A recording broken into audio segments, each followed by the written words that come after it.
Good morning, শুভ সকাল বন্ধুরা। আজ হচ্ছে সোমবার আর সবাইকে জানাই হর হর মহাদেব। সকালবেলা আমার হাজব্যান্ড পুজো করবে, এর জন্য দেখুন সমস্ত কিছু গুছিয়ে গাছিয়ে দিয়েছি। পুজোর যা সামগ্রী আছে সব কিছু কমপ্লিট করে একদম গুছিয়ে দিয়েছি ওনাকে। হ্যালো বন্ধুরা, কেমন আছেন সবাই? আশা করি খুব ভালো আছেন আর আমরাও খুব ভালো আছি। এখন বাজে হচ্ছে 2:10 বাকি, আর আজ হচ্ছে সোমবার। আমি তো একটু প্রায় 1-1.5 ঘন্টা আগেই হচ্ছে লাইভটা শেষ করে উঠলাম। তারপরে একটু গেছিলাম বাজারে, একটু বিশেষ দরকার ছিল আর একটা বোতলের সেট কিনে নিয়েছি, সেটা আপনাদেরকে দেখাচ্ছি। তো চলুন ভিডিওটা শুরু করছি আমি এখন থেকেই, দেখতে থাকুন, আশা রাখছি ভালো লাগবে। আর ভালো লাগলে একটু লাইক কমেন্ট শেয়ার করে আমার পাশে থাকবেন, আর যারা নতুন দেখছেন প্লিজ সাবস্ক্রাইব করে আমার পাশে থাকবেন। তো চলুন ভিডিওটা শুরু করি। তো চলুন এবার বোতলগুলো দেখাই। এই একদম সিম্পল, একদম পুরো সাদা যেই ওয়াটার বোতলগুলো, সেইগুলোই কেনা হয়েছে মিল্টনের। আর এই বোতল যেহেতু বেশি দিন ইউজ করা যাবে না বন্ধুরা, 1 মাস মতোই ঠিক আছে, তারপর তো ফেলে দিতে হয়। তা আমার 2 মেয়েরই 2টো স্টিলের বোতল আছে, তা ভাবছি আমাদের জন্য এবার স্টিলের বোতল 2টো কিনে নেবো, আর প্লাস্টিকের বোতল আর কিনবো না, ঠিক আছে। তো চলুন একটু যাই রান্নাঘরে। সোনা মুগ ডালটা ভাজা করছি, এটা হচ্ছে রান্না করব লাউ দিয়ে আর ধনেপাতা দিয়ে। তা আগে ভেজে নিই, একটু সামান্য একটু ঘি দিয়ে দিয়েছিলাম ডালের ভেতরে, তারপরে সুন্দর করে কাঠখোলায় কিন্তু ভাজা করছি। আর আপনারা যখন মুগ ডাল রান্না করবেন তখন কিন্তু খুব বেশি ভাজবেন না, কারণ অতিরিক্ত ভাজলে ভালো সেদ্ধ হয় না, দানা দানা থেকে যায়।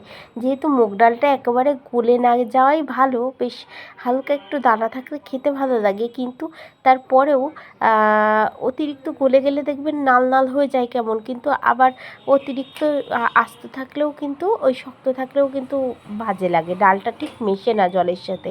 তাই বেশ মিডিয়ামভাবে হালকা লাল লাল করে ভেজে নিতে হবে, বেশ ব্রাউন কালারের মতন ভেজে নিয়ে তারপর কিন্তু এই যে আমি জলটা দিয়ে দিচ্ছি। আর কাঠখোলায় ভাজার আগে সামান্য যদি পারেন একটু ঘি দিয়ে দেবেন, তাহলে আরও সুন্দর একটা গন্ধ বেরোবে। আর সোনা মুগ ডাল কিন্তু একদম ছোট্ট ছোট্ট, সেদ্ধ হতে বেশি সময় লাগে না।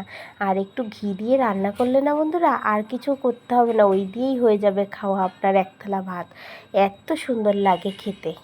আর এইবারটা দিয়ে দেবো কিছুটা লবণ, কারণ ডালটা যখন সেদ্ধ হবে তখন লবণটা দিয়ে দিলে সবথেকে বেশি ভালো হয়। আর আমার যখন এই ডালটা আধা সেদ্ধ হয়ে যাবে তখন আমি লাউগুলো কেটে কিন্তু দিয়ে দেবো। আর এই ডালে ফোড়ন দিয়েছিলাম হচ্ছে তেজপাতা, শুকনো লঙ্কা আর 5 ফোড়ন, বন্ধুরা অসাধারণ খেতে লাগে। আর একটু নামানোর আগে আগে হচ্ছে ধনেপাতা দিয়ে দিয়েছিলাম। তারপর চলে এলাম ঘরে, আর দেখুন জামাটা চেঞ্জ করার এখনও সময় পাইনি, ভাবছি একটু পরে করি, একটু পরে করি, করতে করতে রান্না কাজকর্ম শেষ হয়ে গেছে, তারপরে জামাটা চেঞ্জ করেছি। আর জামাটা তো ধুতেই হবে, কারণ এই জামাটা পরে বাইরে গেছিলাম, কাজকর্ম করেছি এই অবস্থায়, কিন্তু আমি আলমারিতে ভাঁজ করে তুলব না, তাই এই জামাটা পরেই একবারে কাজ করে নিলাম। এই জামাটা ভালো করে একটু সার্ফের জলে ধুয়ে মেলে দিয়েছিলাম, তারপরে শুকিয়ে গেলে আলমারিতে তুলে ফেলেছি। তো বন্ধুরা চলুন বিছানাটা গুছিয়ে নিই। আজকেও দেখুন আমার হলো না সেই ঝুল ঝাড়া, এত অস্বস্তি লাগছে, এত অস্বস্তি লাগছে, ঘর গুছিয়েও আমি শান্তি পাচ্ছি না। মনে হচ্ছে কি যে ঘরের ধুলো বালি সেই অবস্থায় গোছাবো কী করে। এই আমার হাজব্যান্ডের ঘরটা বেশ ভালোই পরিষ্কার থাকে, আমার মেয়েদের ঘরটা একটু বেশি নোংরা হয়। হ্যাঁ, ওরা ছেলে মানুষ তো, যাই হোক, ওইটাই আমাকে বেশি একটুখানি গোছানো লাগে সব সময়। এই ঘরটা আমাকে বেশি গোছানো লাগে না, দিনে একবার গোছালেই হয়ে যায়। তা চলুন, ঝুল দেখলাম, ঝুল ঝাড়তে মঙ্গলবারও হবে না, কারণ মঙ্গলবার তো হনুমানজির মন্দিরে যাই, আমার পুজো থাকে, ঠিক আছে। তা হতে হতে আর বুধবার, আর মঙ্গলবারে ঝাড়াটাও উচিত না। তো চলুন দেখি কবে হয়, ঘরবাড়ি না ঝাড়তে পারলে মনটাও শান্তি লাগছে না। এই দেখুন বিছানাটা এবারটা গুছিয়ে নিলাম, এবার বালিশ কম্বল সব গুছিয়ে নেব। কম্বলটা একটুখানি রৌদ্রে দিয়েছিলাম, আমাদের 2টো আর আমার হাজব্যান্ডের একটা, 3টে কম্বল ছাদে একটু রৌদ্রে দিয়েই গেছিলাম হচ্ছে বাজারে। আর কি বলুন তো বন্ধুরা, বাজারে না গেলেও হচ্ছিল না, বিশেষ দরকার, তারপর ওষুধপত্র কেনার ছিল। হ্যাঁ, আর আমি কি করি, এই আমার মেয়েরা স্কুলে গেলে এই সময়টাই আমার হাজব্যান্ডের সাথে আমি একটু বাইরে যাই, কারণ কি বিকেলবেলার দিকে হয় না, কারণ আমার মেয়েদের পড়া থাকে, তারপরে আপনার ছোটো মেয়ে তো বাড়ি থাকে, ওকে পড়াতে আসে, এর জন্য না বিকেলবেলা আমি বাইরেই কেনাকাটা করতে বেরোতে পারি না। তা ওই যে সময় স্কুলে যাই, সকালবেলা আমার হাজব্যান্ড স্কুল থেকে আসার পর তারপরে খাওয়া দাওয়া করে বাইরে যাই। তো চলুন বিছানাটা তো গোছানো হয়ে গেলে, এবারটা ড্রেসিং টেবিলটা একটু মুছে নিই। ভাবলাম কি ড্রেসিং টেবিলের কাছটা একটু মুছে নিই, যেহেতু ড্রেসিং টেবিলের সামনেই মাথা আঁচড়াতে হয়, একটু মুখে ক্রিম দিতে হয়, কাছটা তো একটু পরিষ্কার পরিচ্ছন্ন রাখাই লাগবে। তাই ভাবলাম একটু ওপর দিয়ে একটু মুছে দিই। আমার না এই ঘর বাড়ি নোংরা থাকলে না আমার কোনো কিছু ভালো লাগে না। মনে হয় কতক্ষণে পরিষ্কার করব, পরিচ্ছন্ন করব, গোছগাছ করে রাখবো। হ্যাঁ, আর যেই সময় পরিষ্কার পরিচ্ছন্ন করবো সেই সময় তো সময়ও লেগে যায়। তারপর সংসারেরও বাড়ি আরও তো 3 জন আছে, তাদের খাওয়া দাওয়া সব কাজকর্ম সমস্ত কিছু তো আমার তো একা হাতে করা লাগে। হ্যাঁ, তাই একটু এই সকালবেলার দিকে আমি করতে চাই যে পুজোটা হয়ে গেল, একটু সকালে জলখাবার খেয়ে নিলাম, নিয়ে তারপরে এই কাজগুলো করলাম। রান্নাটা একটা একটা করে হচ্ছে আর একটা একটা করে এই কাজগুলো, কারণ বুধবারের দিনকে আবার আমার হাজব্যান্ড মাছ নিয়ে আসবে, সেখানে আবার ঝামেলা। তাই ভেবেছিলাম যে আজকেই সোমবার, আজকেই এইগুলো করে দেবো, মঙ্গলবারে যেহেতু ঝুল টুল ঝাড়তে নেই। তো বন্ধুরা চলুন এই টিভি ক্যাবিনেটটাও একটু ওপর দিয়ে মুছে নিই, আর টিভিটাও একটু মুছে নিই, কারণ প্রচণ্ড পরিমাণে ওই হালকা হালকা ধুলো পড়েছে। মানে একদিন না মুছলেই এই ধুলোগুলো থেকে যাবে, আর আরও ধুলো পড়বে। দেখবেন একটা জিনিস পরিষ্কার যদি প্রত্যেক দিন অল্প অল্প করে করেন, আপনার কিন্তু কষ্ট হবে না, কিন্তু যখন যেদিন একবারে করতে যাবেন খুব কষ্ট হয়। হ্যাঁ, যেরকম আমার মাঝে মাঝে যখন আমি ঠাকুর ঘরে যেতে পারি না কিছু 4-5 দিনের জন্য, তারপর 4-5 দিন পরে ঠাকুর ঘরে যখন যাই, তখন কি বলুন তো আমার মানে মানে মাথা ঘুরে যায়। তখন ভাবি কোনটা ছেড়ে আমি কোনটা করব। এই দেখুন বন্ধুরা, আপনাদের সাথে কথা বলতে বলতে এই ঘরটাও কিন্তু আমার গোছানো হয়ে গেল। তা যাই হোক, তো চলুন ঘরটা তো গোছানো হয়ে গেল আমার পরিষ্কার। এবার যাব আমি বারান্দায়।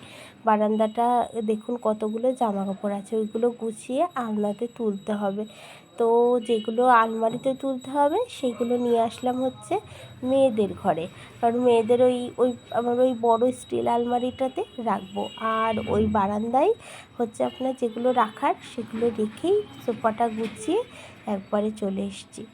হ্যাঁ, এই সমস্ত কাজ করতে আসলে আমি সব সময় বন্ধুরা চাই যে আমার সংসারটাকে সাজিয়ে গুছিয়ে পরিপাটি করে রাখি, একদম গোছগাছ করে।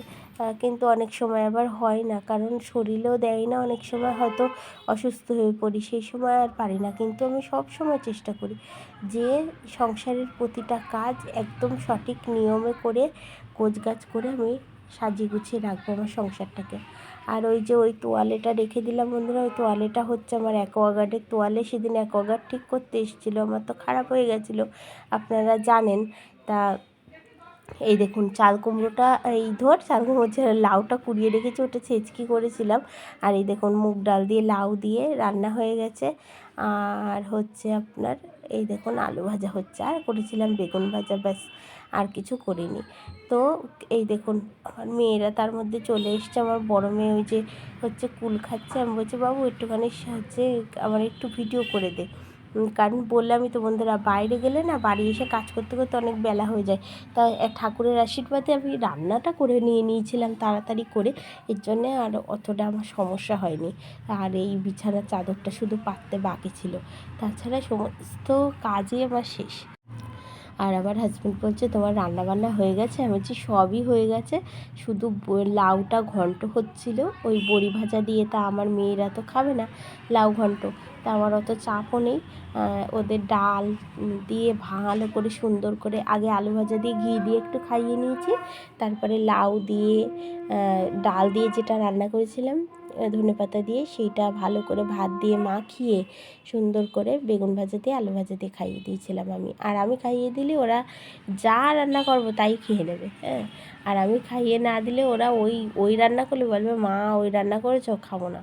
হ্যাঁ, এরকম বলবে, কিন্তু আমি যদি হাতে করে খাইয়ে দিই তা ওরা আমার 2 মেয়েই খেয়ে নেবে সুন্দরভাবে। তো চলুন বন্ধুরা, মেয়েদের ঘরটা তো গোছানো কমপ্লিট, আমার বিছানাটাও গুছিয়ে দিয়েছি। আর এই দেখুন ঠাকুর ঘরটা মুছে ঠাকুর ঘরের বাসন মেজে উপর করে দিয়েছি। আর গোপালেরও কিন্তু কিছু জামা, 3টে জামা ছিল, ওই 3টে জামা কেচে দিয়েছি, ঠিক আছে, গোপালের সমস্ত কিছু। আর এই দেখুন বারান্দাটা তো বললামই, বারান্দাটা গোছগাছ করে একদম পরিষ্কার পরিচ্ছন্ন করে নিয়েছি সমস্ত কিছু। সব কিছু কমপ্লিট আমার। আর দেখুন, এই দেখুন রান্নাঘরে এই যে হচ্ছে বেগুন ভাজা আর আলু ভাজাটাও কমপ্লিট আমার। তাই ভাবলাম কি বন্ধুরা, আর লাউ ঘন্টটা দেখাতে আমি একদম ভুলে গেছি। বন্ধুরা ড্রেসটাও চেঞ্জ করে নিয়েছিলাম কাজ করতে করতে, ওই জামা কাপড় পরেই কাজ শুরু করে দিয়েছিলাম, কারণ আমার মেয়েরা চলে আসার আবার সময় হয়ে যাবে, ওরা খাওয়া দাওয়া করবে, সেই সবও তাড়া ছিল আমার। তো যাই হোক, মোটামুটিভাবে সব কমপ্লিট হয়ে গেছে। এই বেগুন আর 2-4টে আছে, ভাজলেই হয়ে যাবে, কারণ ওরা তো আর লাউ ঘন্ট খাবে না, ওর বাবা খাবে, ওর বাবা ওদের পরে খাবে, ততক্ষণে হয়ে যাবে। তো চলুন আবার পরে আসছি। আর তারপরে বন্ধুরা সন্ধ্যা হয়ে গেছে, আমি খাওয়া দাওয়া করে ফুল গাছে জল দিয়ে নিয়েছিলাম ছাদে যেয়ে, তারপরে উপরে এসে নিচে এসে হচ্ছে সন্ধ্যা দিয়ে নিলাম, পুজো দেওয়া হয়ে গেছে। শিব ঠাকুরকে দেখুন আমি হচ্ছে পঞ্চু পরিয়ে দিয়েছি, ঠিক আছে? তাই সবাইকে জানাই শুভ সন্ধ্যা। আর এই যে বন্ধুরা, তারপরে বড় মেয়েকে পড়তে দিয়ে এসেছিলো ওর বাবা, আর আমি যাচ্ছি আনতে, আমি আর আমার ছোটো মেয়ে, ঠিক আছে? এই যে হেঁটে হেঁটে যাচ্ছি সামনে, যেয়ে একবারে ওকে নিয়ে তারপরে কিন্তু আমি বাড়ি আসবো। তাই ভাবলাম আপনাদের সাথে একটুখানি শেয়ার করি যে সামনের দিকে যাচ্ছি এজন্য। আর তারপর বাড়ি এসে বানালাম পটেটো, ওই যে বল, পটেটোর বল মেয়েরা খাবে এই জন্য সন্ধ্যাবেলার টিফিন।